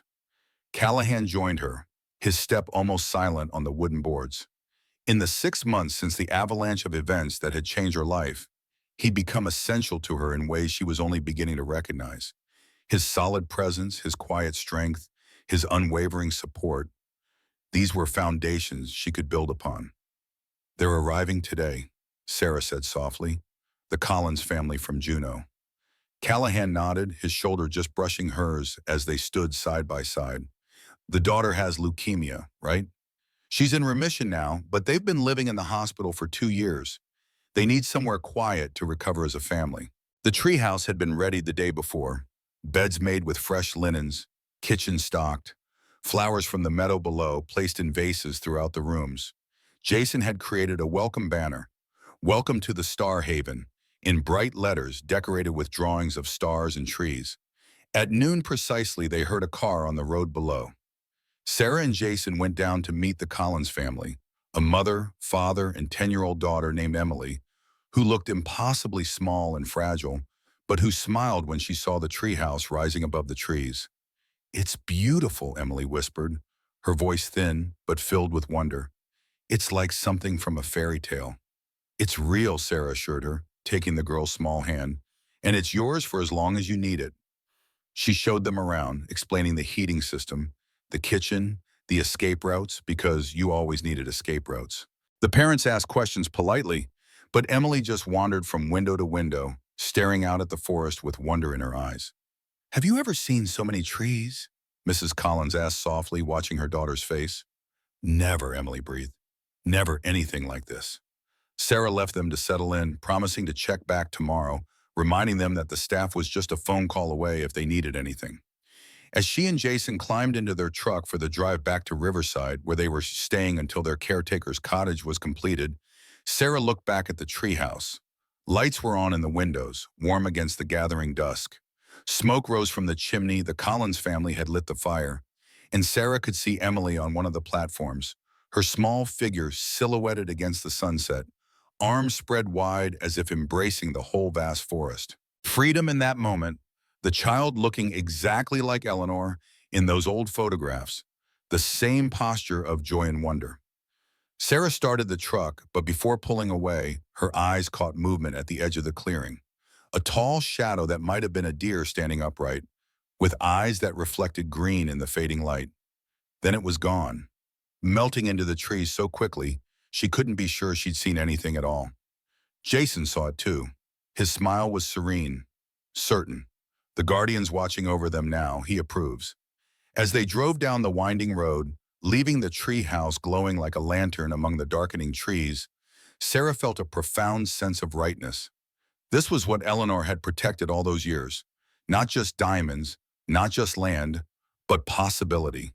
The possibility of healing, of connection, of finding one's place in the vast, complicated web of existence. The choice Eleanor had written about in her final letter, between easy money and hard justice, had seemed stark when Sarah first read it. But now she understood it wasn't really a choice at all. There had only ever been one path that would bring peace, one decision that would honor the legacy written in ice and blood and transformed, finally, into light. Winter would come again to White Pine Forest, as it always did. Snow would fall in great drifts, covering the land in silence and purity. The Star Haven would stand tall among the pines, its lights glowing every night like stars brought down to earth. Families would come and go, each arriving worn and weary, each departing renewed. They would bring their stories of struggle and survival, adding to the layers of meaning the treehouse held. Sarah and Jason would visit often, eventually moving into the caretaker's cottage Eleanor had built but never used. Callahan would join them with increasing frequency, his presence becoming as natural as the trees themselves. And sometimes in the deep silence of snowy nights, when Jason was asleep and Sarah stood alone on the platform looking up at stars scattered across the sky like salt spilled on black cloth, she would feel it, a presence, ancient and watchful, neither benevolent nor malevolent, but simply there, the guardian of the forest, the protector of secrets. And in those moments, Sarah would whisper her gratitude to the night air, knowing that somewhere, somehow, Eleanor heard and understood. The legacy continued, transformed but unbroken. The diamonds remained buried, the earth keeping what it had held for millions of years. The guardian watched over all, and the Star Haven glowed in the darkness, a beacon, a refuge, a promise kept. Outside, wind whispered through the pines. Inside, warmth and light. And somewhere in between, suspended in that space between earth and sky, Sarah Miller had finally found home.